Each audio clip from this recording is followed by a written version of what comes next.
आजादी हमें उपहार में नहीं मिली है, इसके लिए एक लंबी यात्रा करनी पड़ी है, आजादी की यात्रा। इस यात्रा में हजारों लाखों लोगों ने अपनी जान की कुर्बानी दी। 1919 जलियांवाला बाग। आज हमारी बैसाखी का दिन है, लेकिन पूरा पंजाब बैसाखी नहीं मनाएगा। हम सब बैसाखी नहीं मनाएंगे।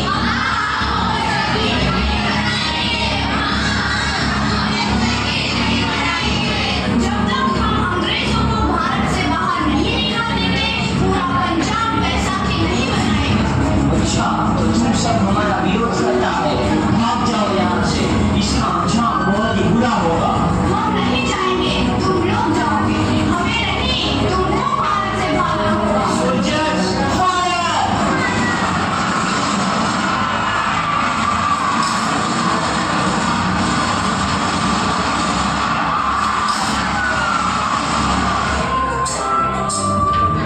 जलियांवाला बाग हर हिंदुस्तानी की आंख नम कर गया।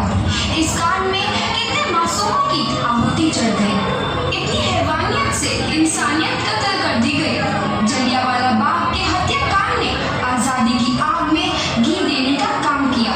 मासूम औरतों, बच्चों की दर्द भरी चीखें और सिसकियां इनकलाब का गूंज बनकर उभरी।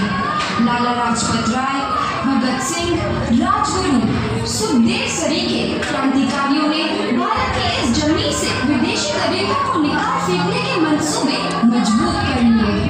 8 अप्रैल 1929 लाला लाजपत राय के नेतृत्व में साइमन कमीशन के खिलाफ एक भारी जुलूस निकाला गया।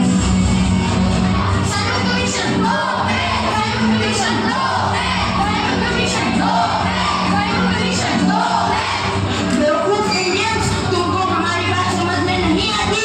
Stop this. साइमन कमीशन लो। नहीं मानता, I said stop this। लाला जी, आप आगे बढ़ो, हम आपके साथ हैं। लाला जी,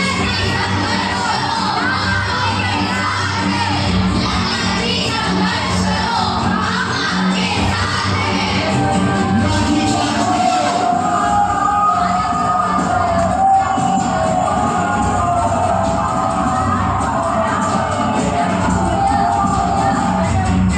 लाला जी को तो बहुत गहरी चोट लगी है, उनका सर फट गया है।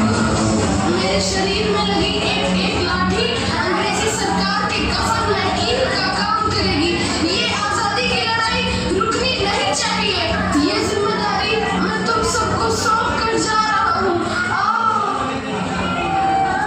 लाला लाजपत राय की दर्दनाक मौत के बाद भगत सिंह, सुखदेव, राजगुरु वतन के इन मतवालों के खून में ऐसा उबाल आया जिसका सामना करना अंग्रेजी सरकार के लिए मुश्किल हो गया। अंग्रेजों को करारा जवाब देने के लिए स्कॉट और सैंडर्स को मारने की रूपरेखा रची गई।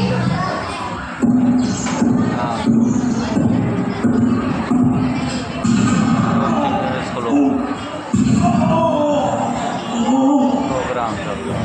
सैंडर्स मारा गया। चारों तरफ तहलका मचा था। दीवारों पर लिखा था, लाला जी की मौत का बदला ले लिया गया है। भगत सिंह समेत सभी वहां से फरार हो गए। 8 अप्रैल 1929 दिल्ली में ब्रिटिश सरकार की सेंट्रल लेजिस्लेटिव असेंबली की बैठक में 2 बम धमाके की आवाज सुनाई दी।